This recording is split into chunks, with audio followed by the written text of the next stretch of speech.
Good morning, everyone, and welcome to the class. Today, we are going to do a beautiful poem written by Alfred Lord Tennyson. And the title of the poem is Break, Break, Break from Reader Gulmohar, Class 7. Let me give you a quick introduction of the poem. This poem carries the emotional impact of a person reflecting loss of someone he or she cared for. Written in 1834, right after the death of Tennyson's friend Arthur Henry Hallam. This poem is an elegy. If you remember, I told you about sonnet, a 14-line poem. Elegy is also a form of poem, a form of poetry. Okay. So now, what is an elegy exactly?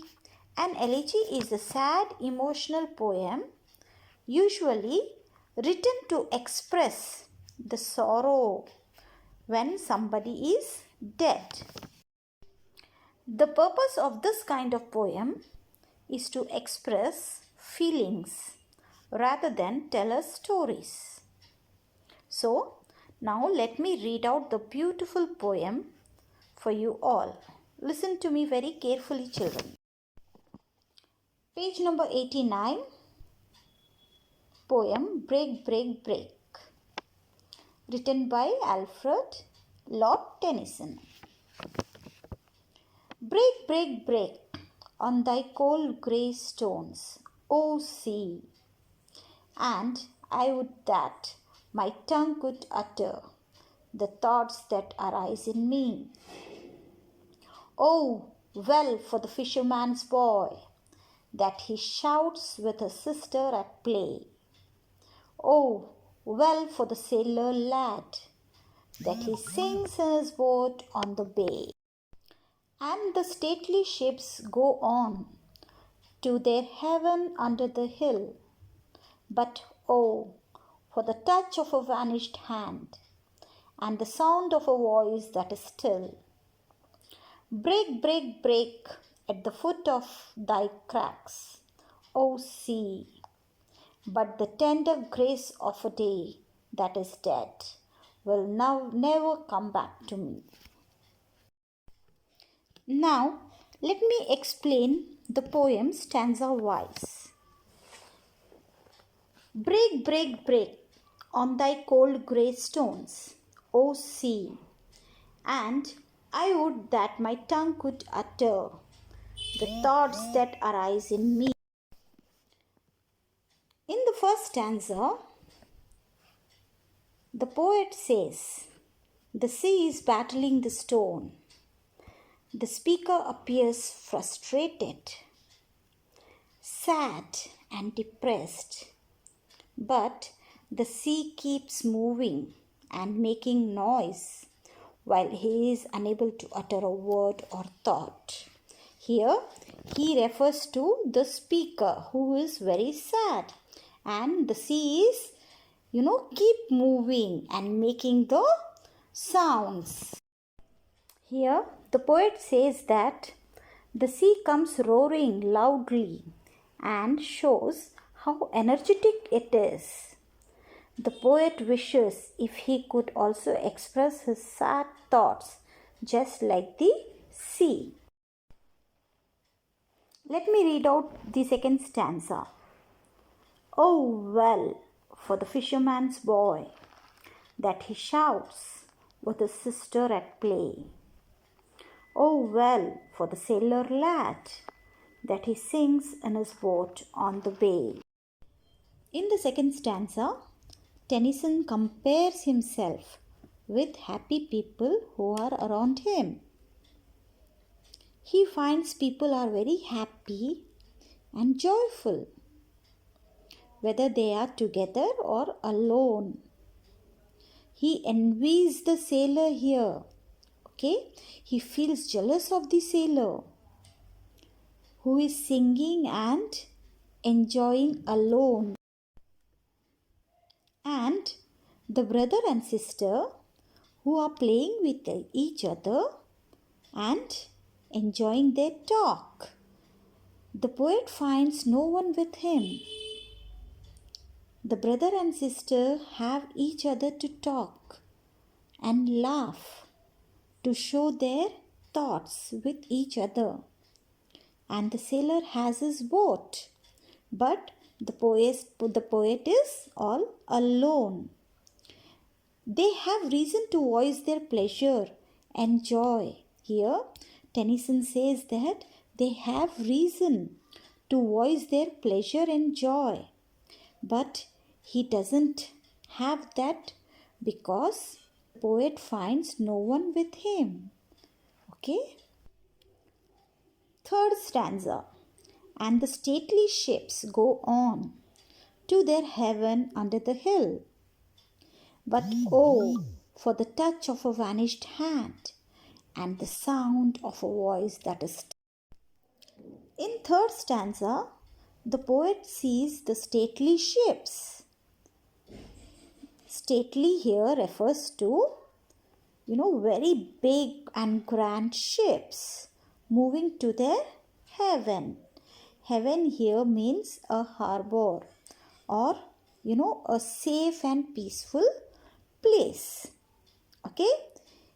The ships are moving towards the port or to the horizon. Either way, the sea is contented. Here the poet says that, the ships are moving to the safe place. The sea is contented because here the sea and the ships, they have their own destinations. Okay, they have their place to go. Okay, the ships, they go to their harbor or to the ports, and the sea, it goes to the horizon. But graves are not pleasant heaven, he says. It shows the contrast end of an activity. He further says there is no more hand to touch, no more voice to hear, and again the poet is caught up in his eternal thoughts, in his depressed and sad thoughts. Vanished hands refer to the hands of the poet's friend. It has become invisible because his friend is no more. Voice that is still refers to the sound of the poet's friend. He says that it can't be heard anymore, and these are the reasons why the poet is extremely sad and depressed and feels very low. Fourth stanza. Break, break, break at the foot of thy cracks, O sea, but the tender grace of a day that is dead will never come back to me.